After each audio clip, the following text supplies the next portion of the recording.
terima kasih sudah hadir kembali dalam acara Product of the Week hari ini. Dan seperti yang Bapak Ibu lihat di layar monitor Bapak Ibu masing-masing, kali ini kita akan membahas salah satu produk dari BlueScope, yaitu Lysac Selexim 3, seperti itu. Dan seperti yang Bapak Ibu lihat di layar monitor Bapak Ibu masing-masing, kali ini kita kehadiran bersama Pak Mas Deka dari Studio Arsitek Tropis dan juga Pak Ahmad Basuni dari PT NS BlueScope Lysac Indonesia. Dan seperti biasa, di sesi Product of the Week ini kita selalu kehadiran profesional reviewer, yaitu hari ini kita dibantu oleh Mas Deka dari Arsitek Tropis. Halo, selamat siang Mas Deka. Halo, selamat siang Mas Bayu. Selamat siang Bapak Ibu semua. Oke, terima kasih Mas Deka sudah membantu kita menjadi profesional reviewer hari ini. Dan juga saya ingin menyapa Pak Ahmad Basuni di sini. Selamat siang Pak Basuni. Selamat siang Mas Bayu. Selamat siang para peserta semua. Semoga sehat ya. Ya, terima kasih Pak. Dan juga mungkin kita langsung masuk saja ke sesi perkenalan nih. Nah, mungkin di sini masih ada yang belum kenal BlueScope Lysac Pak, gitu. Monggo silakan kalau Pak Basuni kita buka dengan memperkenalkan sedikit tentang BlueScope Lysac-nya dan juga mungkin boleh disampaikan Pak Basuni juga sebagai apa di BlueScope Lysac. Silakan Pak Basuni.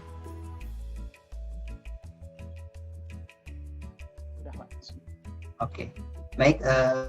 Terima kasih Pak Bayu dan tim Katalog Pro yang telah memberikan waktu kepada kami, saya terutama BlueScope Lysac Indonesia, juga ke Mas Deka. Nanti mungkin kita diskusi ya di belakang. Juga teman-teman sekalian yang hadir saat ini meluangkan waktunya mendengarkan paparan juga sedikit perkenalan.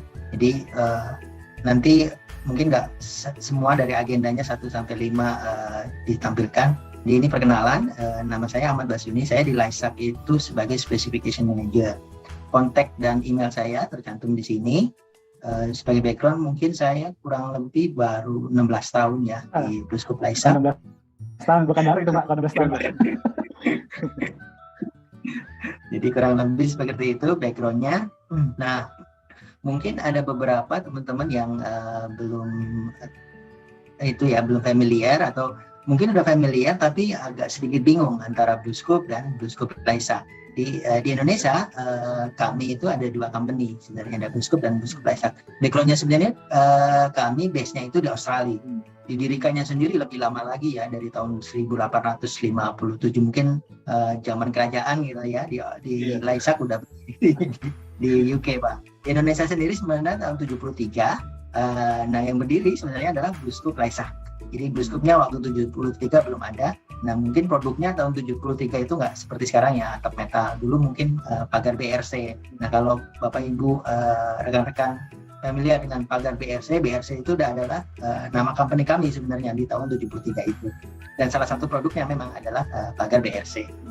Kemudian kami ada 2 company tadi saya jelaskan. Ini yang membedakan supaya tidak bingung, akan dijelaskan di belakang. Jadi ada 2 company. BlueScope itu adalah manufacturing untuk coilnya Pak, raw materialnya.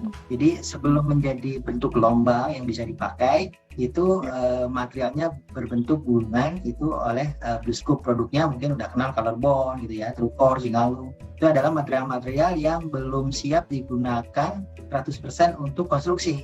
Dia harus melakukan satu proses disebut dengan roll forming. Nah kami BlueScope Lysac adalah roll formernya. Jadi produknya yang terkenal mungkin sering dilihat di toko bangunan ya, spandek. Spandek salah satu produk kami, selain produk-produk yang banyak menjadi nama-nama generik untuk atap metal terutama. Seperti itu. Jadi kalau dianalogikan tekstil gitu ya, baju. Nah BlueScope ini adalah pabrik tekstilnya. BlueScope Lysac itu adalah tailornya, penjahitnya. Itu kata nggak mungkin juga kan ambil tekstil untuk jadikan baju gitu ya. Jadi harus diproses oleh BlueScope Lysac. Kurang lebih seperti itu gambarannya. Ini perkenalan juga, jadi supaya teman-teman nanti di industri baja paham bahwasanya baja itu ada 2 jenis. Jadi kalau baja yang biasa digunakan untuk konstruksi struktur seperti WF gitu ya, itu adalah prosesnya hot roll. Hot roll itu baja panas gitu ya, diproses kemudian dibentuk profil, bisa WF, bisa channel, bisa segala macam gitu ya, itu hot roll. Nah, ada proses tambahan disebut cold roll steel. Jadi baja yang panas itu kemudian berbentuk plat, didinginkan dengan suhu ruangan, kemudian diproses lagi, digulung gitu ya. Mungkin kalau nenek moyang kita terkenal pembuat keris, sebenarnya proses keris penempaan itu untuk meningkatkan mutunya. Jadi ditempa di sekian itu kita proses, kalau dunia industri namanya cold roll steel. Jadi kalau orang Indonesia itu mungkin proses pembuatan keris itu sebenarnya prosesnya agak jauh beda dengan cold roll steel ini. Jadi setelah fungsinya kenapa harus ditempa, kenapa harus di cold roll, itu supaya mutu bajanya tinggi, Bapak Ibu. Nah, kalau semakin banyak kecepatan gitu semakin bagus ya Pak? Ya, jadi semakin banyak prosesnya dia makin mutu bajanya makin bagus gitu ya. Kurang lebih seperti itu gambarannya. Nah, karena mutu bajanya tinggi, jadi material bajanya bisa lebih tipis. Nanti kalau yang misalkan sebelumnya kalau di proses hot roll materialnya 5 mili gitu ya, mungkin kalau setelah diproses ditinggikan mutunya itu materialnya bisa 0,5 mili, jadi 1/10-nya. Nah, proses karena materialnya tipis, jadi dia butuh proteksi tambahan. Nah, proteksi tambahan itu karena sifat baja yang mudah korosif, jadi dilapisi anti karat. Kurang lebih seperti itu, dilapisi anti karat, nanti ditambah warna. Nah, ini yang domainnya dari BlueScope Indonesia yang di sini. Kemudian dijadikan bentuk gelombang itu nanti oleh BlueScope Laisak. Nah, di bangunan konstruksi biasanya saling melengkapi. Hot roll digunakan untuk konstruksi utamanya.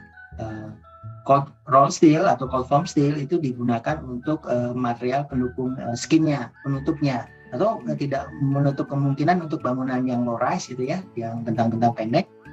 Material cold roll steel ini bisa juga diaplikasikan untuk rangka utamanya. Contohnya rangka atap baja ringan itu juga menggunakan cold roll steel. Itu kurang lebih seperti gambarannya.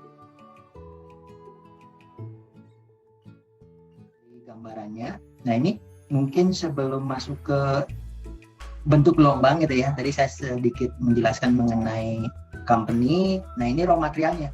Jadi profil-profil gelombang yang nanti ditemukan di project sebenarnya bahan dasarnya seperti ini, Pak Bayu. Jadi gulungan kayak tisu gitu ya.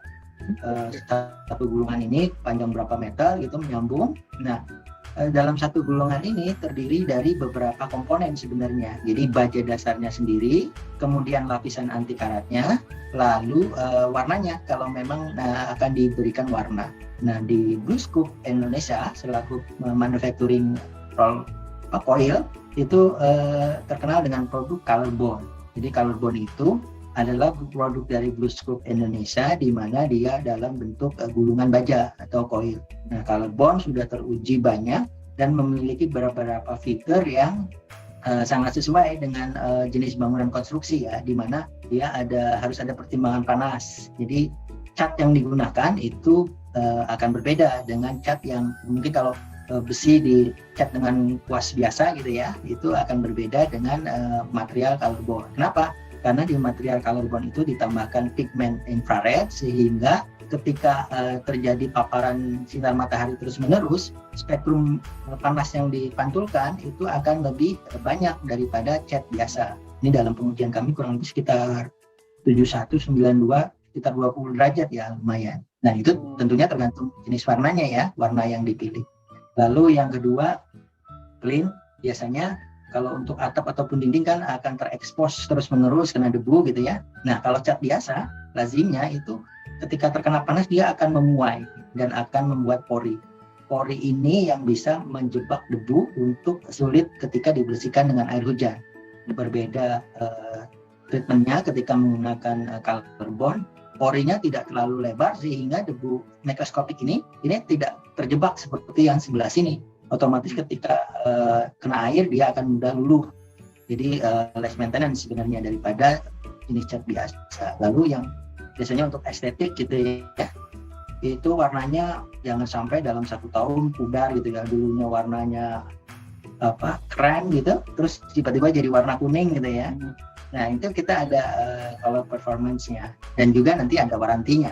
Jadi yang diwaranti itu adalah perubahan warna dalam satuan tertentu, karena biasanya kalau subjektif ya, Kalau warna itu menurut saya sudah pudar, menurut teman saya nggak pudar gitu kan. Jadi kita harus menggunakan satu ukuran tertentu yang disebut dengan delta M dan menggunakan alat tentunya. Nah ini yang kalau terakhir. misalnya pudar Pak. Ya. Kalau misalnya pudar itu perlu di coating ulang apa gimana sih Pak? Ya sebenarnya dari kami kalau memang dari estetik terasa mengganggu gitu ya, bisa juga dilakukan coating ulang, dicat ulang, tapi treatmentnya harus diperhatikan Pak. Jadi dibersihkan dulu, ada technical bulletin yang menyarankan step-stepnya kalau mau coating ulang. Tapi kalau dari sisi estetik ya it's fine gitu ya, nggak perlu juga dicat ulang seperti itu Pak. Ini yang menarik Mas Deka, di bawah ini warranty ini ada up to 10 years for color fading. Jadi garansi warnanya itu 10 tahun ya Pak? Ya, jadi ini yang berikutnya adalah yang korosif Pak. Jadi tadi ya di awal saya jelaskan bahwa material baja lapis itu material yang tipis. Jadi ketika diekspos tanpa lapisan anti karat, mungkin dalam jangka waktu 1 atau 2 tahun dia udah berlubang Pak. Makanya dia dilapisi anti karat. Nah, bukan anti karat sih sebenarnya, tahan karat gitu ya. Jadi dengan umur tertentu dia tidak mudah karat sehingga material baja dasarnya berlubang. Nah itu warantinya bisa sampai 30 tahun dan bisa sampai 10 tahun. Apa yang diwaranti? Nah pertanyaan berikutnya. Jadi yang diwaranti itu 3 jenis. Yang pertama karat tentunya. Jadi yang karat itu apa? Karat itu sampai terjadi lubang di metalnya. Jadi kalau ada sampai lubang itu digaransi oleh kita dengan durasi waktu tertentu. Kemudian color fading. Jadi pudarnya warna ya. Tadi Mas Deka mengatakan ini kalau pudarnya warna bisa dicat atau enggak. Nah di kami itu ada warantinya. Warantinya tergantung jenis aplikasi dan lokasinya, tentunya nanti saya jelaskan. Jadi yang diwaranti bukan persepsi perorangan berarti ya. Jadi harus ada alat ukur yang menyatakan bahwa pudarnya warna itu tidak sesuai dengan jaminan dari kami. Itu ada alatnya. Kemudian peeling off itu mengelupasnya cat ya. Jadi kalau kita melakukan coating secara manual gitu, dipuas gitu. Kadang kita temui ada gelembung-gelembung ya yang nanti akan jadi. Di kami itu ada warantinya. Jadi jangan sampai dengan tentu ada misalnya baru 1 tahun gitu ya, ternyata udah ada catnya yang mengelupas seperti gambar ini ya. Nah itu kita waranti. Nah warantinya itu durasinya tergantung banyak faktor. Ini 4 faktor sebenarnya yang saya cantumkan di sini. Lokasinya. Jadi lokasinya dekat laut atau daerah pemukiman, itu durasi warantinya akan berbeda. Environment dekat industrial atau yang daerah biasa-biasa saja itu juga. Kemudian built-in function, jadi misalkan nih Mas Deka bangun gudang gitu ya di environment yang biasa aja. Jadi harapannya warantinya 30 tahun, ternyata gudangnya digunakan untuk bahan-bahan yang korosif. Contohnya mungkin pupuk gitu ya. Atau ada proses pemanasan yang uapnya bisa cenderung korosif. Nah itu juga berpengaruh. Lalu aplikasinya, jadi untuk atap dan dinding itu berbeda. Kemudian durasi juga tergantung dari jenis color bond yang digunakan Bapak Ibu. Jadi kalau color bondnya untuk exterior roofing molding, jadi XRW itu untuk roofing biasa, itu karena material anti karat yang digunakan adalah AZ150, tentunya berbeda durasi warantinya dengan color bond ultra yang menggunakan lapisan anti karat AZ200. Begitu pula dengan jenis cat yang digunakan. Jadi kalau tadi kan ngomongin lapisan tahan karatnya ya, kalau ini jenis cat yang digunakan tentunya durasi warantinya akan berbeda antara yang cat super polyester dengan PVDF. PVDF ini mungkin yang sering dijumpai di teman-teman kalau menggunakan ACP ya, itu catnya jenisnya PVDF seperti itu. Atau color bondnya yang, jadi saya ngomongin bahan dasarnya baja gitu ya. Color bond ada satu produk yang bahan dasarnya bukan baja, tapi bahan dasarnya adalah aluminium. Jadi kalau bahan dasar baja harus dilapisi lapisan anti karat, kalau aluminium dia sendiri sudah tidak korosif ya. Dia sendiri udah badannya sendiri udah sebagai fungsi ini. Jadi ini lebih premium. Nah, keempat jenis color bond ini bukan harus ya, disarankan digunakan sesuai dengan peruntukannya. Jadi untuk area laut kami sarankan menggunakan color bond ultra gitu ya. Untuk area yang korosif, either dia di fungsi bangunannya korosif menggunakan XAL. Nah, tentunya ini durasinya. Jadi saya bilang tadi clean color bond XAL untuk daerah contoh ini di pemukiman gitu ya, bahkan bisa sampai 35 tahun kalau menggunakan color bond XAL. Kalau color bond ultra bisa sampai 30 tahun untuk atap dan dinding. Nah, pertanyaan berikutnya, kok waranti atap dan dinding berbeda ya? Yang atap lebih panjang daripada dinding. Ternyata ketika debu menempel di atap tersapu dengan air, dia akan mudah luluh karena ada tekanan kemiringan atap, Pak. Jadi kalau di dinding volume semprotannya gitu ya, dia lebih sedikit. Jadi durasi waranti di atap akan lebih lama. Ini dari sisi material. Kalau misalnya garansi itu bisa nggak berlaku atau hangus, itu kalau apa sih Pak biasanya? Oh iya, kalau garansi tidak berlaku kalau Bapak tadi misalkan umur warantinya belum terjadi ya, belum habis, tapi Bapak melakukan painting, jadi dicat ulang sama Bapak sendiri gitu ya. Nah, itu biasanya warantinya void, Pak. Oh oke. Sama tadi kalau garansi itu tadi kan ada catatan sesuatu ya Pak ya. Itu biasanya diganti full satu seluruh yang dibeli atau memang hanya di TV tertentu aja Pak ya? Di yang dikomplain aja Pak, dan pergantiannya bukan mungkin nanti mekanismenya seperti apa bisa didiskusikan dengan main kontraktornya, dengan yang bertransaksinya Pak. Jadi biasanya berarti warranty itu keluarnya dari BlueScope sendiri ya, Pak Masuni ya, bukan dari aplikator atau dari tempat kita beli gitu ya Pak? Iya, dari BlueScope Indonesia Pak yang memproduksi gulungan koilnya. Seperti itu. Oke. Di mekanismenya nanti detailnya panjang ya, jadi kurang lebih seperti itu kan. Iya.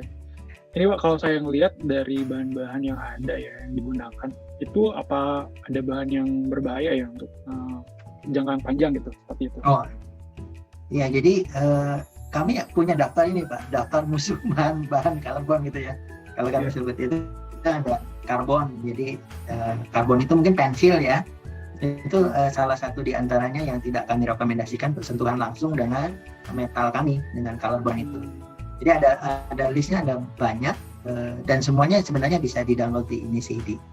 Salah satu di antaranya pensil. Oleh karena itu biasanya kalau tukang yang biasa mengerjakan produk kami dan sudah hafal untuk marking garis gitu ya, gitu mereka tidak menggunakan pensil karena kalau ditinggal itu akan cenderung korosif. Contohnya seperti itu, karbon salah satu di antaranya. Selain tentunya semen ya, alkali itu yang cenderung korosif.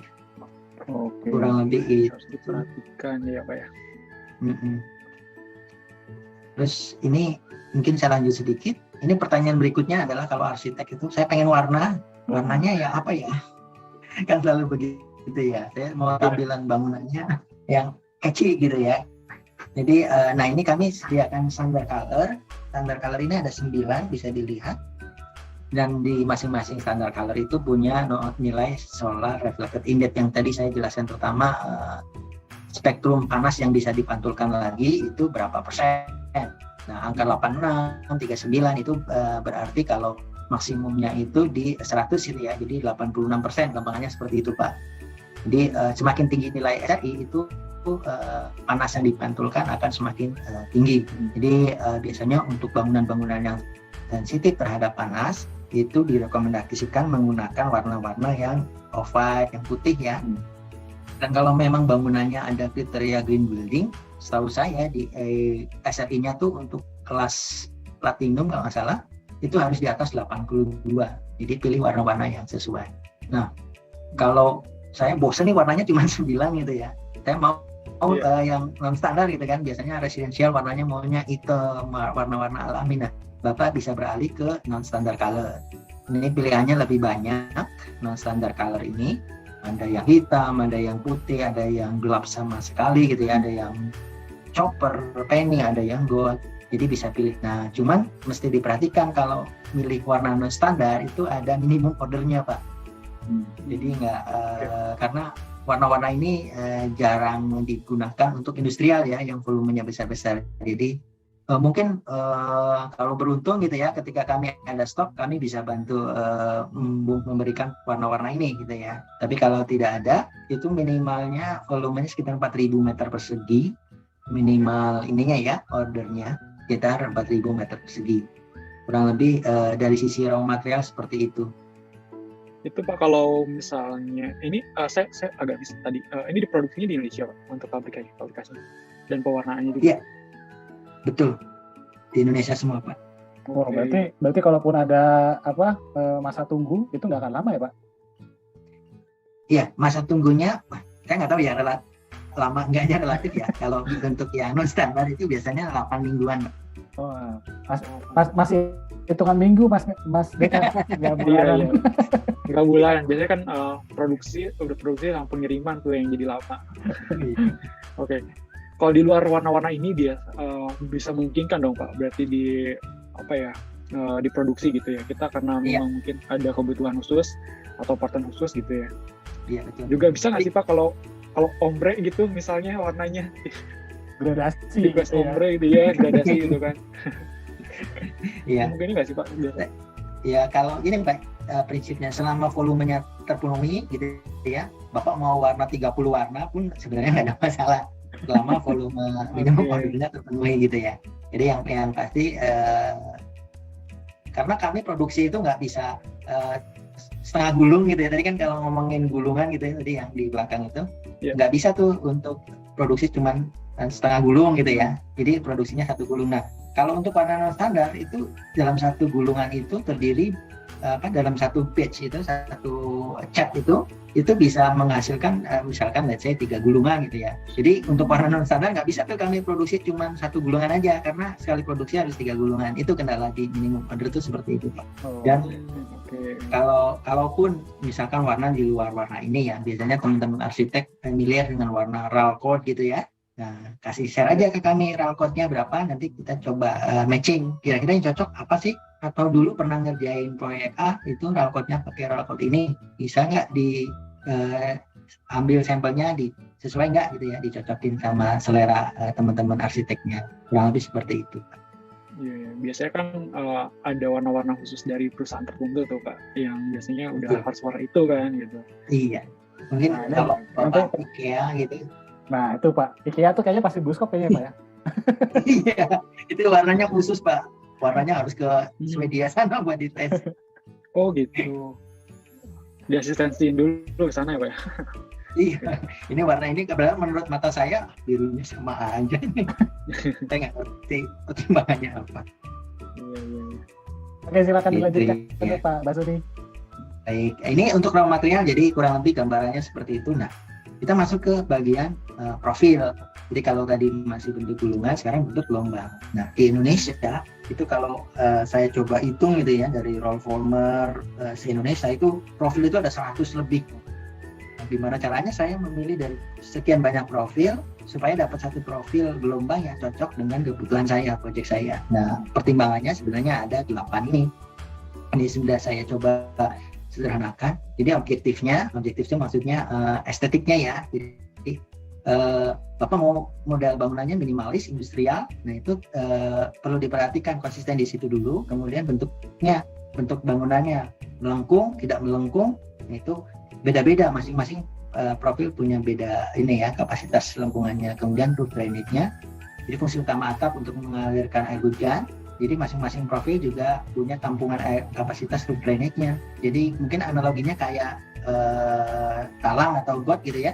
Jadi masing-masing profil itu punya batas panjang maksimum yang harus dirilis. Harus ada, kalau talang harus ada roof drain-nya gitu ya. Nah, masing-masing profil itu punya roof drainage capacity tersendiri. Kemudian anginnya, karena kena angin terus-menerus, ada angin hisap, angin tekan, kombinasi. Jangan sampai nanti atapnya terpasang, itu bisa terbang secara cording. Nah, ini biasanya untuk industrial.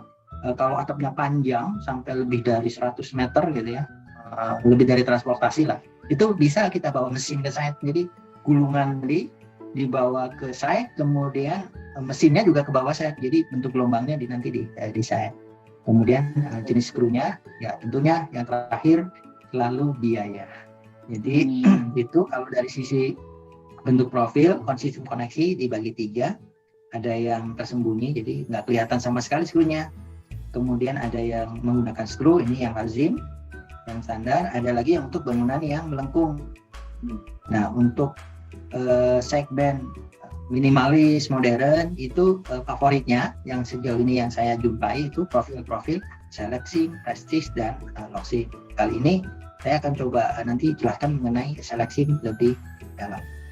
Ini sebagai gambaran beberapa proyek kami yang di Australia, karena kalau di Australia udah familiar dengan bentukan metal dikombinasi, mau dia miring gitu, diagonal, mau dia tegak lurus, mau dia melengkung. Mereka sudah banyak mengeksplor metal, jadi proyeknya sudah cukup banyak. Nah, di Indonesia ini bangunan komersial yang kita jumpai tadi, saya mengulas IKEA, ini warna birunya warna khusus gitu ya, beda dengan biru-biru biasa. Kemudian di beberapa bangunan kubik, baik atap dan dindingnya juga menggunakan corrugated. Konsepnya ini corrugated ya, jadi gelombangnya gelombang spandek, gelombang biasa, rapat. Nah, ini beralih ke model minimalis modern. Nah, ini tren yang sering saya jumpai di teman-teman arsitek yang mau tampilan beda, atau di beberapa bangunan-bangunan yang hospitality kayak di kabin gitu ya, udah mulai banyak diaplikasikan. Itu bangunannya konsepnya seperti ini, kayak Skandinavian gitu ya, kalau orang-orang sering jumpai. Nah, garisnya tipis-tipis gitu ya, seperti ini. Nah, lalu ini project referennya masih di Australia. Lalu bagaimana di Indonesia aplikasinya? Nah, di beberapa project itu bisa seperti ini. Ini contoh-contohnya di Jakarta, di Bandung gitu ya. Nah, ini saya langsung detail ke produk Selexim. Selexim 3 tepatnya, karena ada seri 3. Jadi kalau junior ini mungkin turunan ketiga ya. Jadi turunan pertama itu ada klipnya, turunan kedua klipnya hilang. Ini turunan ketiga itu di mana dia sambungan antar lembarnya tanpa menggunakan aksesoris tambahan ya, tanpa ada klip. Jadi sebelah kanan dan kirinya nanti tinggal dipasang di fast. Terus materialnya itu bisa menggunakan ferrous metal. Ferrous metal itu material baja ya, atau non ferrous. Non ferrous itu mungkin copper, terus aluminium itu non ferrous. Bisa juga stainless steel, bisa juga titanium. Jadi tergantung itunya. Ini dari kapasitas mesin sebenarnya. Lalu yang penting adalah jarak rangkanya Bapak Ibu. Jadi ketika merencanakan menggunakan atap metal seperti ini, jarak rangkanya harus rapat. Kenapa harus rapat? Karena basically kalau metal bergelombang itu kokoh ya. Makin banyak gelombang semakin kokoh. Kalau ini dia gelombangnya rata. Kurang lebih seperti itu. Kemudian ini wind uplift. Jadi saya jelaskan tadi, jangan sampai angin udah pakai atap metal, persepsinya kuat, ternyata atapnya atau fasadnya bisa terbang gitu ya. Nah, ini perlu diperhatikan.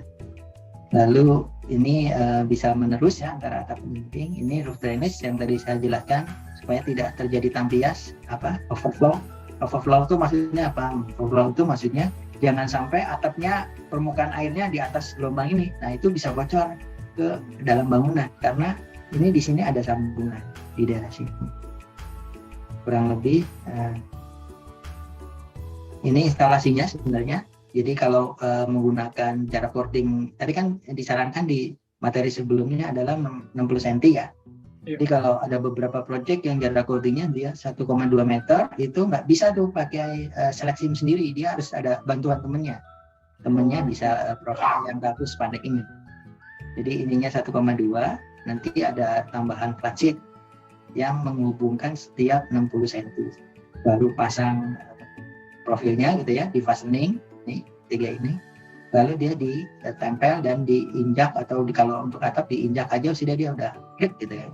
Udah ngelok gitu ya Pak ya?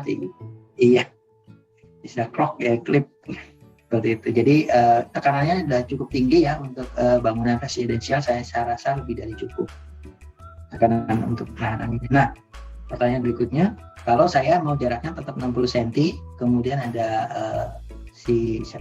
Seleximnya, lalu biasanya saya selalu dikomplain sama teman-teman arsitek atau owner kalau pakai metal tuh berisik atau panas gitu ya. Nah, itu bisa menggunakan insulasi. Susunannya kurang lebih seperti ini. Tentunya yang penting dari kami adalah jaraknya di 60 cm. Atau kalau Gimana? Saya mau tanya kalau misalnya dari rangka dan sebagainya sudah sesuai gitu ya. Kan di sini juga saya lihat sempat tadi ada kemiringan berapa derajat ya? Paling rendah tuh 3 ya kalau salah ya Pak ya? Iya.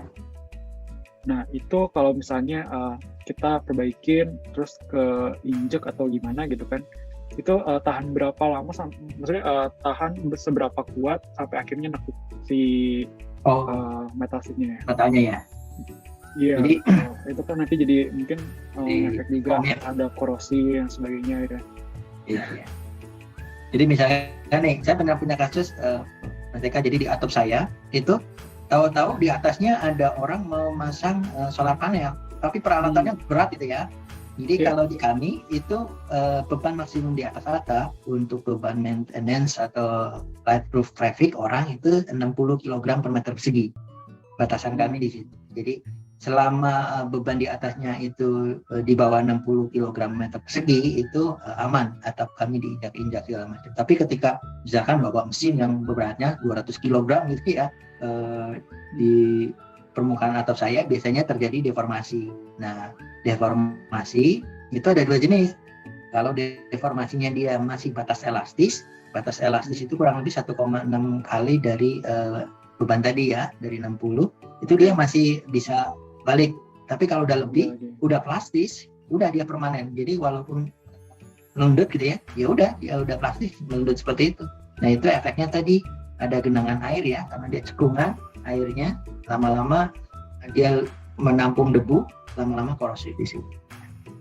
Seperti itu untuk penggantiannya sulit nggak sih Pak? Maksudnya jika terjadi hal seperti itu kan berarti kan kita harus mengganti seatnya kan. Nah itu penggantiannya itu satu seat harus dibuka semua atau bisa satu seat kayak genteng pada umumnya ya? Ya, jadi karena ke atap kami menerus Pak, kami sarankan pergantiannya 1 lembar yang pel aja. Beruntungnya pakai profil seleksi mini, koneksinya dia tadi ya cuma diklik gitu ya, diklik jadi ada satu koneksi yang menggunakan klip kemudian dijahit. Nah itu harus buka lagi temen sebelahnya tuh, dibongkar karena betul. Kan akan merusak sebelahnya. Nah kalau pakai profil ini, itu kelebihan profil ini, Bapak bisa pasang satu dari nok sampai talang diganti supaya kelihatannya. Atau misalkan nih ada bolong ya, karena saya nggak tahu nih nanti di atas ada orang ngelas apa gitu ya, terus metal ini kan tipis, kemudian chip apinya itu tanpa sadar orang ngelas itu dia melubangin metalnya. Nah itu kalau case-nya seperti itu dari secara struktural masih memenuhi gitu ya, hanya ada lubang, itu bisa sistemnya patching, jadi ditambahin material metal lain kemudian disilen ditambal. Tapi metode ini itu bukan untuk jangka panjang, terlebih kalau bangunan misalkan ada bangunan convention gitu ya, gara-gara las di beberapa titik kemudian di patching dalam waktu tertentu. Patching itu kan mesti di maintenance ya, kayak tambal ban gitu ya, lama-lama kan lemnya ini ya. Nah itu perlu dilakukan maintenance berulang, kurang lebih seperti itu. Oke. Berarti itu untuk pergantian, selain pergantian ya Pak ya, berarti pemasangan apakah memang ada metode khusus Pak gitu? Atau harus dengan orang yang spesialis khusus gitu? Mungkin saya biasa punya tukang pribadi gitu kan, jadi biasa dari rumah, apakah bisa melalui tukang biasa atau memang harus ada dari rekanan Buskop yang memang sudah ahlinya gitu? Aplikator gitu ya Mas? Jadi iya betul. Jadi dari kami sebenarnya ada aplikator yang biasa mengerjakan atap metal kami. Ada listnya di seluruh Indonesia, ada banyak, ada 29 distributor kami, itu bisa dihubungi. Jadi selain bertransaksi atap metal juga bisa melakukan instalasi mereka. Cuman kalaupun case-nya mungkin areanya gitu ya, atau distributor kaminya lagi super sibuk gitu kan, sementara proyeknya udah buru-buru. Nah itu Bapak Ibu bisa lihat di video bagaimana cara instalasi yang benar. Nanti saya linknya di belakang. Instalasi yang benar di beberapa proyek juga begitu metodenya. Jadi ada proyek supervisi dulu, menjelaskan mengenai produk, cara pasangnya gitu ya, hal-hal yang dihindari. Mereka otomatis kalau sudah di training seperti itu, trainingnya nggak sampai berhari-hari gitu ya, mereka bisa melakukan sendiri, terutama tukang-tukang atap gitu ya. Asal jangan mungkin tukang batu gitu ya, suruh masang atap gitu, itu agak repot juga. Nah, lebih seperti Itu itu. juga Pak termasuk sama ini ya, aplikator buat pemasangan ini ya, apakah memang khusus ya instalasi bawah roofing ini? Oh enggak sih Pak, ini common instalasi sih kalau untuk atap ini ya insulasinya ya. Jadi Iya betul. tukang-tukang baja ringan, biasanya untuk residensial tukang baja ringan udah bisa masang insulasi, masang atap metalnya juga sekalian. Tapi ya itu mesti di training dulu cara pasangnya. Jangan sampai keliru nanti yang di sebelah kiri pasang kanan gitu ya. Seringkali seperti itu. Iya. Dan Tapi dari dipikirnya BlueScope juga memang ada Pak paketan khusus gitu, memang kita pengennya langsung sampai instalasi ini gitu. Nah di kami ada paket satu sistem malahan Pak. Jadi bukan hanya atapnya aja ya, si combine sama material rangkanya. Oh. Jadi satu set itu kami sebut solution. Termasuk insulasinya. Jadi pokoknya mereka siapkan struktur utamanya. Nanti kami akan menghitung rangkanya. Karena ini sebenarnya material kami sendiri gitu ya, rangkanya ini. Jadi kami lebih tahu material yang cocok apa sih, tebal berapa, jaraknya gitu ya. Itu akan lebih efisien sebenarnya. Kurang lebih seperti itu. Harganya lebih mahal sih Pak? Kalau paketan kayak gitu. Biasanya standarnya kalau di mana-mana kalau paket KFC ya bisa lebih murah ya daripada ala carte gitu ya. Siap. Ya, nanti kita diskusikan untuk price-nya. Oke. Nah ini aksesorisnya Mas Deka dan teman-teman.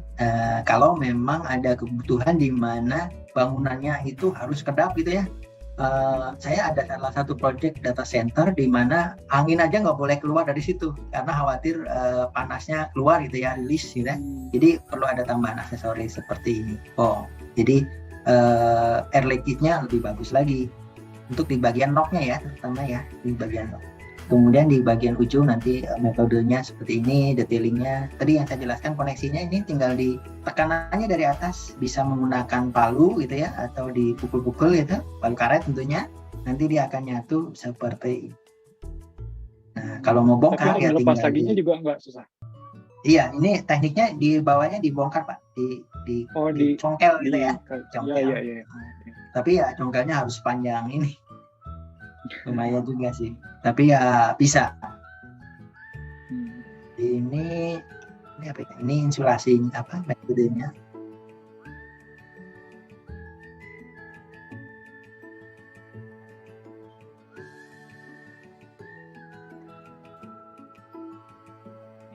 Mungkin boleh sambil diceritain Pak Basmi. Ya. Jadi ini kalau masang itu biasanya dari kami ada standarnya. Jadi dari salah satu sisi dan ya tadi arah anginnya dari sini, jadi pasangnya ngikutin atur anginnya. Jadi pada saat instalasi untuk di atap juga nggak boleh sembarangan ya. Terus kalau masang ini overhangnya itu minimal di 5 cm overhangnya.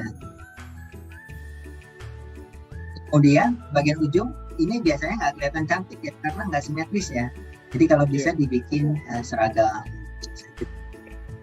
Jadi produknya itu ini alat-alat untuk tetap dan daunnya seperti ini gitu ya. Jadi alatnya sederhana ya.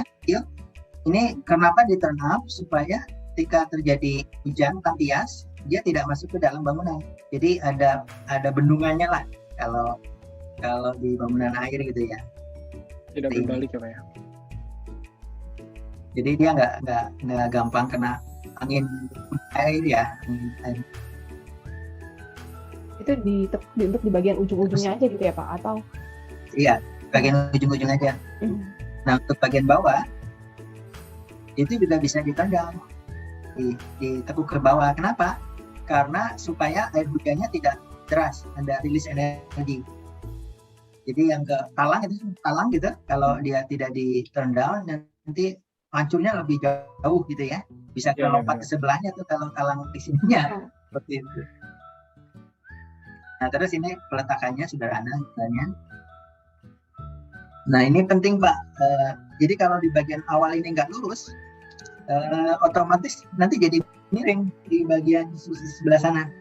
Apalagi kalau banyak gitu ya, nanti bisa-bisa nggak seragam. Nah ini skrunya yang wafer, kita di skru seperti ini. Tuh. Jadi di profilnya memang ada lubang-lubang yang ya bisa dipasang skrunya seperti ini. Nah, lepas plastiknya, nanti di pada saat pengiriman itu ada plastiknya. Tadi udah dipasang, dilepas dulu, baru dipasang berikutnya. Bagian ujung bisa dikupas ya, supaya lebih mudah masuk ke dalam teman sebelahnya itu. Kalau nggak agak sedikit sulit. Ini tipsnya seperti ini karena tadi di turn up ya, terus lurus ininya. Nah tinggal diklik gitu, dirapiin, nanti tinggal diklik. Nah ini sepatunya juga sepatu karet ya, jadi bisa kurang lebih seperti itu. Instalasinya berulang-ulang sampai dia tercapai. Nah tadi tapi itu analoginya Pak, di instalasinya itu dapat di lantai gitu ya, atau memang bisa langsung di atapnya? Iya, langsung di atapnya Pak. Itu di atapnya. Ini contoh aja karena saya kira harus di bawah terus akhirnya gitu ya Mas, baru dipindahin ke atas. Oh tapi bisa ya Pak, bisa pakai rangka gitu ya. Pakai kaki agak riskan kayaknya kalau di atap gitu. Gitu. Enggak, biasanya di atap Pak. Kecuali nanti mungkin Mas Deka mau develop private sistem atap di rangkai di bawah ya, nggak apa-apa. Itu bisa dilakukan di atap gitu. Oke. Tadi untuk yang atap, sekarang untuk yang fasad detailingnya. Nah, untuk yang fasad dinding ya, itu mau ketemu baja atau ketemu beton bisa saja. Yang penting koneksinya. Jadi jenis ininya yang berbeda. Kalau yang di baja biasanya dia menggunakan las gitu ya di sekeliling ininya.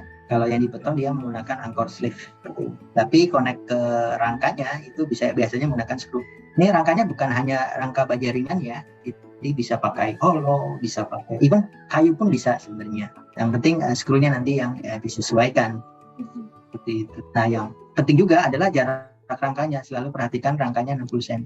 Dan kalaupun kadang saya nggak suka nih di belakangnya pakai metal gitu ya, misalnya pabrik banget, itu bisa dikombin dengan gypsum atau drywall gitu ya di sisi belakang supaya lebih mulus gitu ya kelihatannya tanpa adanya. Itu untuk aksesorisnya khusus Pak berarti ya, skrunya itu? Skrunya? Dari bioskop atau memang dipasang juga ada? Oh, skru ininya ya Mas. Jadi kalau skrunya itu bisa dari kami menyediakan skrunya. Kalaupun mungkin teman-teman mau beli sendiri, kita kasih tahu speknya.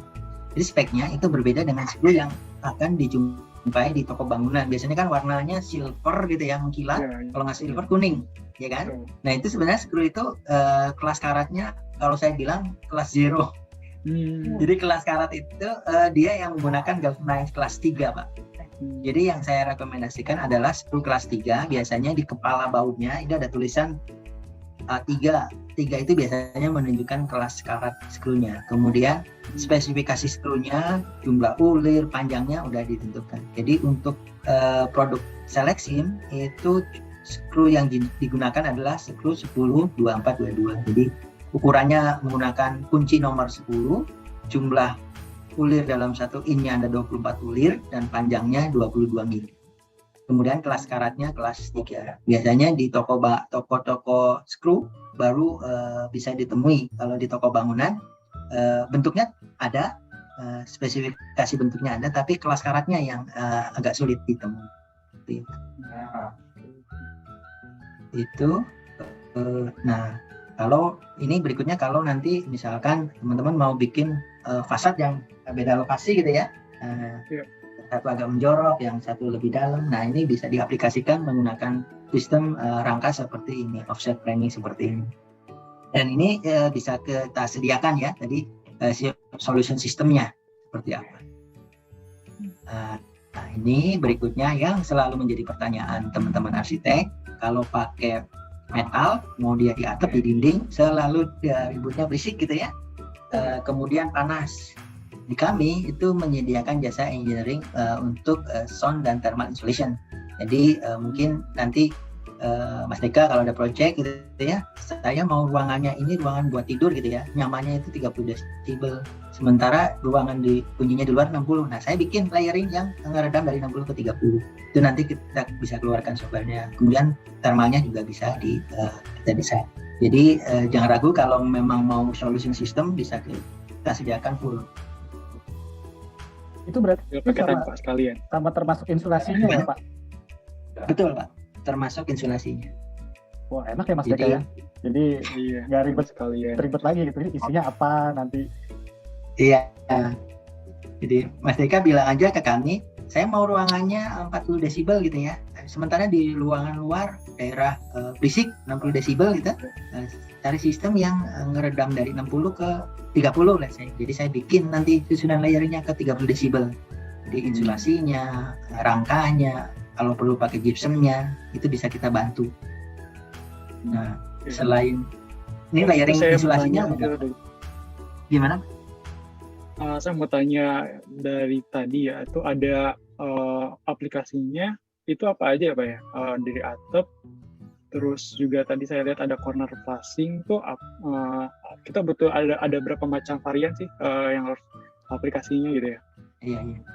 Jadi yang perlu ini ya, ada gitu ya? Yang harus ada ya. Intinya sih ada 3 ya Pak, kalau 4. Yang pertama profilnya sendiri, kemudian insulasinya ya, kemudian rangkanya, dan yang terakhir itu flashing. Flashing itu sebenarnya sambungan antara profil dengan profil yang lain, misalnya di pojok, gitu ya. Di pojok pasti butuh flashing gitu, atau di atap gitu ya, itu pasti butuh flashing. Nah, variasinya seperti itu. Jadi ada profilnya, ada rangkanya, insulasinya, sama flashingnya. 4 itu aja sih. Oke, berarti flashingnya juga itu pabrikasi sana ya Pak? Atau oke. Itu custom dari kami. Nanti kalau memang waktunya cukup, banyak bahasan mengenai flashing, bagaimana cara membuat flashing itu waktunya lumayan banyak. Mungkin nanti kita bisa diskusi lebih lanjut mengenai flashing. Nah ini juga mungkin juga bagi teman-teman yang hadir, kalau misalnya pertanyaan sementara boleh ditanyakan di kolom chat terlebih dahulu ya Bapak Ibu dan teman-teman sekalian. Iya. Pak Basuni, saya juga ada jadi pertanyaan deh Pak. Ini kan berarti sebetulnya seleksi ini kan bisa jadi secondary skin juga ya Pak. Itu apa untuk dari antara dinding strukturnya gitu ya Pak, substratnya sampai ke sampai ke seleksi ini itu bisa setipis apa sih Pak gitu? Apakah bisa langsung diaplikasikan ke konkritnya gitu, ke dindingnya gitu, langsung di screw, atau memang disarankan tetap ada baja holonya gitu Pak? Iya. Jadi di beberapa project sebenarnya yang jadi acuan kami adalah jarak supportnya itu yang 60 cm Pak. Jadi misalkan di belakangnya itu konkrit ya, di belakangnya konkrit, saya nggak mau pakai rangka nih. Nah pastikan bahwa fasteningnya itu tembus ke konkrit per 60 cm. Itu kuncinya. Jadi bisa saja, nah, misalnya Mas Bayu mau bikin tanpa rangka gitu ya, bisa nempel gitu di konkrit. Nah itu yang perlu diperhatikan adalah koneksi dari si profilnya ke konkritnya per 60 cm. Nah biasanya di kami yang pengalaman kami, dinding itu nggak pernah bisa rata mulus gitu di atas itu ya. Pasti ada yang ini. Nah itulah gunanya rangka untuk supaya adjustment flatness-nya terjaga gitu ya. Jadi di rangka itu tebelnya, kalau di kami itu di sini 75 ditambah 25 sekitar 10 cm. Jadi dari dinding sini ke bagian luar tinggi gelombang itu sekitar 10 cm. Itu paling tipis yang bisa diaplikasikan kalau menggunakan rangka C kami. Berarti kalau langsung ke lapisan konkretnya itu tidak disarankan ya Pak, karena memang kemungkinan lendutnya tuh ada kalau langsung ke konkretnya atau ke temboknya itu ya Pak. Betul, karena ini kalau material fasad begitu ada yang kalau dia miringnya seragam gitu ya, dari atas ke bawah miring gitu, it's okay gitu. Tapi begitu ada yang naik, ada yang turun, nah materialnya nanti begitu. Jadi kelihatan kayak lecek gitu. itu yang problem di sana. Itu juga kalau tukangnya ngerjainnya halus ya Pak. Iya. Oke, terima kasih Pak Basudin. Silakan lanjutkan Pak. Ini project test di Indonesia. Tadi saya jelaskan di depan udah ada ya project-project menggunakan material jenis ini. Ya, kami ada salah satu project di antaranya ini di Lembang. Semuanya metalnya skinnya metal gitu ya. Detailingnya kami sediakan di project ini karena dia pendekatannya solution itu artinya kita yang supply semuanya gitu ya. Jadi kita buatkan detailingnya seperti ini. Jadi di talangnya bentukan talangnya harus berapa gitu. Teman-teman arsitek tinggal men-state aja ukuran lebar tak sama tinggi talangnya berapa, nanti bentukannya akan kita buatkan. Dan ini yang khusus untuk tipsnya untuk bangunan-bangunan residensial di mana akan kelihatan mata ya sambungan ini. Kalau kita sebut flashing ini yang di koneksi ini ya, penghubung antara material, itu saya sarankan bagian tekukan itu di bagian ujung itu dibentuk bubble seperti ini. Kenapa? Karena yang bagian kalau tidak ditekuk ini bagian yang dia bajanya terekspos ya, karena tidak ada proteksi karena dia bagian ujung ya. Ini mungkin kalau bangunan baru tidak begitu kelihatan efeknya, nanti lama-lama akan kelihatan efek. Jadi saya sarankan menggunakan dari sisi estetik menggunakan koneksi seperti ini. Mau dia di talangnya kita sediakan, di bukaan pintunya kita buatkan juga, kita diskusi, di cornernya segala macam. Jadi detailing-detailing ini sangat penting. Kenapa? Karena sebagus apapun profil, setahan air apapun profil, tanpa dilengkapi dengan sambungan yang benar, air itu akan masuk ke dalam bangunan melalui detailing-detailing ini. Saya ada kasus di mana flashingnya itu ngarahnya bukan begini ya, bukan seperti ini, tapi dia lebih ke, misalkan ini ada profil ya, detailingnya itu bukan seperti ini, tapi dia ke atas begini, gitu ya. Nah, ini jadi isu kenapa? Karena ketika ada air, dia tidak bisa rilis airnya. Jadi lama-lama dia akan tergenang di sini. Semakin lama, otomatis bebannya berat, bentuknya akan berubah, dia jadi deform. Makanya untuk yang ini biasanya yang saya rekomendasikan bentukannya itu kurang lebih seperti ini ya. Jadi air nanti bisa ngalir ke sini, dibuang ke bawah. Kira-kira seperti itu bentukannya. Jadi detailing-detailing ini mungkin nggak kelihatan ya di awal desain, tapi pada saat instalasi dia sangat berpengaruh. Itu dari sisi desainnya. Kemudian ini ada dua project berikutnya, mungkin Mas Bayu sering jumpai ini ya, foto ini.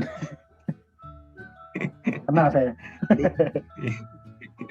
Jadi kami ada kerjasama dengan salah satu arsitek di Bandung. Kami coba supply skinnya ya, kulit atap dan dindingnya. Dan yang menarik adalah di project ini kami tidak memberikan tukang gitu ya, jasa tukang, jasa instalasi dilakukan oleh si arsiteknya sendiri yang rekrut. Jadi kami hanya memberikan video instalasi gitu ya. Dan yang menarik di bangunan ini adalah bagian pertemuan antara atap dan dinding yang menjadi satu tanpa ada flashing. Jadi utuh gitu. Kita sebut dengan seamless ya, mulus gitu. Nah, jadi di atap dan dinding tidak ada flashing, berbeda dengan project yang sebelumnya yang di sini, di mana dia ada flashing ya di bagian sini. Nah, di project yang cabin ini dia nyatu seperti ini, jadi kelihatannya mulus antara atap dan dinding. Mungkin ini bisa jadi ide buat teman-teman. Nah, cara instalasinya seperti apa sih yang mulus tadi gitu ya? Sebenarnya tidak terlalu rumit. Yang pasti peralatannya harus lengkap gitu ya, mau guntingnya, terus alat-alat palunya juga perlu dipersiapkan. Jadi sebenarnya ini dibentuk dari dua material yang berbeda, yang di atap dan yang di dinding. Kemudian dipotong gitu, lalu disobek sedemikian rupa sesuai dengan desain tadi, lalu tinggal dirapikan bagian ujungnya, dirapatkan supaya air tidak mengalir dari celahnya itu. Jadi untuk rapatnya lagi perlu sealant nggak sih Pak? Iya, ada sealant dan di fastening.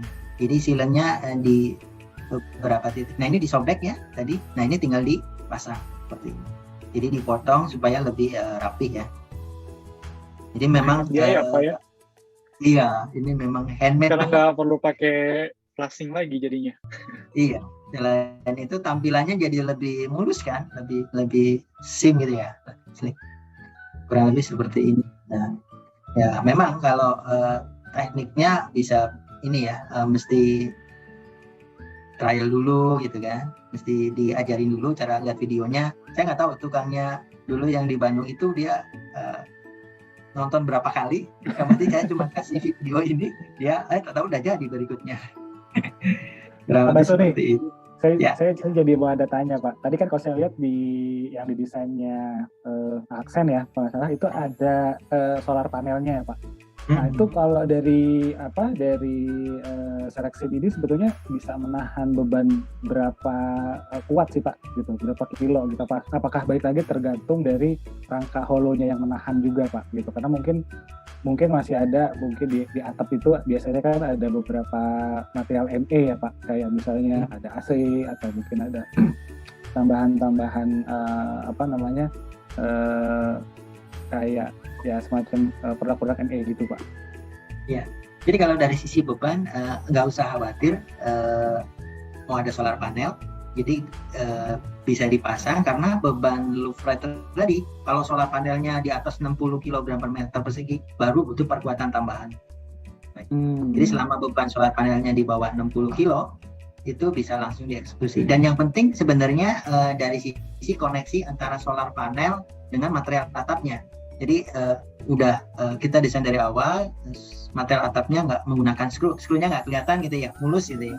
Tahu-tahu datang solar panel melobangi atap kita yang udah dibeli dengan harga mahal tanpa adanya skru. Nah, itu performance water liquidnya jadi berkurang.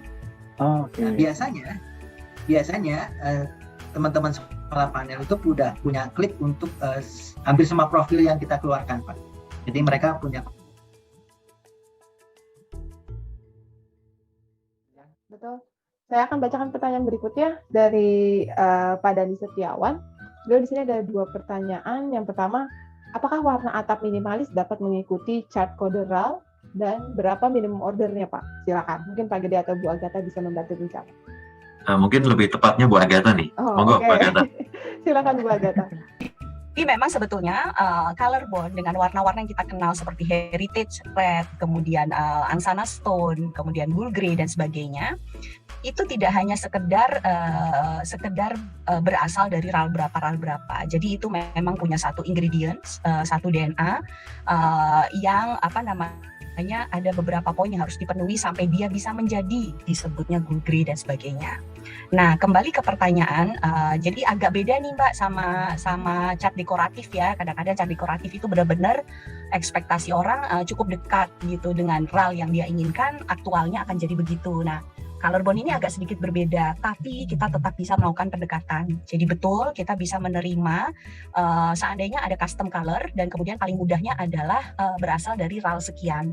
Tapi umumnya kami akan meng-highlight atau kami akan menyampaikan bahwa warna RAL 1002 misalnya gitu akan close to color apa misalnya kayak gitu. Jadi color yang ada di color bond misalnya. Jadi di sini harapannya adalah kita bisa sama-sama manage ekspektasi supaya colornya ini sebetulnya nggak bisa sering kali ya agak sedikit punya pergeseran, tapi sangat mendekati, cukup sangat mendekati. Jadi nggak apa-apa untuk kita gunakan acuan RAL untuk custom warna yang diinginkan itu oke. Untuk masalah minimal order itu kurang lebih di sekitar 2.000 sampai 4.000 meter persegi. Sekitar 2.000 sampai 4.000 meter persegi itu bisa karena memang kaitannya sama coil. Jadi satu coil itu harus selesai diproduksi. Satu coil kecil itu adalah untuk sekitar 2.000 sampai 4.000 meter persegi. Seperti itu. Oke, baik. Iya. Terima kasih Bu Agatha. Ya, Oke. baik. Dan pertanyaan berikutnya dari Pak Dani, untuk proyek apakah ada sertifikasi PKDN dan apabila ada berapa persen PKDN-nya Bu? Oh iya, ini cukup penting ya sekarang ya. Iya, betul. Oh ini kebetulan Pak Ahmad juga udah hadir kembali. Pak Ahmad. Selamat datang lagi. Makan bakso dulu Pak Ahmad Basuni. Baru masuk lagi channel. Boleh Pak Basuni dibantu dulu ya Pak. Saya sebentar ini. Oke. Ya, Untuk TKDN, Pak. TKDN. Iya. Betul. jadi Pak Terkait Basudi, selama tadi Pak Basudi bilang, ternyata udah banyak pertanyaan Pak yang masuk malah. Nah ini kita masuk ke langsung masuk ke sesi pertanyaan ya Pak Basudi. Sekali lagi terima kasih Pak Gede, Bu Agatha atas bantuannya. Nah ini ada pertanyaan ya Mbak Liza dari pertanyaan 2 dari Pak Denis Setiawan mengenai TKDN Pak. Iya. TKDN kita ada sertifikatnya Pak. Range-nya itu di atas 40% seingat saya. Tergantung jenis produknya sih. Kalau atap metal itu di atas 40%-an ada. Sertifikatnya juga ada. Kalau memang dibutuhkan bisa kita berikan. Jadi semua produk dari BlueScope Laisak memang udah tersertifikasi TKDN. Bahkan kalau mau sertifikasi green juga bisa kita berikan. Oke, baik. Jadi seperti itu ya Pak Basuni ya. Jadi untuk sertifikat TKDN-nya itu sudah ada. Jadi sekitar 40%-an ya Pak ya. Angkanya sekitar situ. Ada yang 50% kayaknya Pak Basuni ya, tergantung profil ya Pak ya. Iya, tergantung profil. Saya lupa ingat angkanya. 50% ada beberapa yang lebih dari itu. Kemarin saya sempat kirim. Oke, berarti Pak Denny bisa ngobrol langsung nih nanti ke Bu Agatha, ke Pak Basuni atau Pak Gede gitu. Atau mungkin mau langsung Pak Dani, silakan. Ya. Boleh Silakan. kita kasih kesempatan Pak Dani untuk bertanya langsung, mumpung di sini ada tim dari BlueScope juga. Oke. Apakah sudah cukup jelas Pak Denny? Seperti Pak itu. Dani, sorry. Oke. Oke, terima kasih Pak Dani. Terima kasih atas Pak Dani. pertanyaannya. Dan berikut Oke, pertanyaan kita dari lanjut. Pak Hendra. Pak Hendra dari Total Design, dia menyampaikan penjelasannya sudah cukup lengkap, dan dia bertanya bagaimana saya bisa mendapatkan katalog yang lengkap dan update-nya. Seperti itu. Boleh nanti. Ya, gimana Pak Basuni? Baik. Jadi kalau katalog nanti bisa diakses di ini juga ya, di Katalog Pro. Saya akan update kontennya. Kemarin janji sama Mas Bayu harusnya hari ini, cuman karena ada jadwal. Jadi mudah-mudahan bisa di-download di Katalog Pro juga. Sementara kalau di Katalog Pro belum lengkap juga, bisa kontak saya atau Mbak Agatha atau Pak Gede, atau bisa akses ke laisakasean.com. Jadi semua nanti akan connect ke Indonesia. Atau barangkali nanti mungkin Pak Hendra ada project di Malaysia gitu ya. Nah, nanti bisa dicari di situ. Oke, baik. Kalau gitu berarti nanti kita tunggu Pak Basuni nanti untuk melengkapi halamannya di Katalog Pro ya Pak ya, informasi update ya. Betul. Oke. Katalog Pro. Nah, ini adalah platform digital kami, namanya Katalog Pro. Nah, di sini Katalog Pro adalah sebuah platform digital yang dimana bagi teman-teman atau Bapak Ibu yang berprofesi sebagai arsitek, interior, sipil, sampai NDP bisa mendapatkan informasi data teknis mengenai produk-produk material building. Jadi di sini sudah kita klasifikasikan menjadi kategori pekerjaannya, produk-produknya dari arsitek interior, sipil, sampai NDP. Untuk mengakses ke dalamnya kita tinggal klik di sini email yang sudah kita daftar.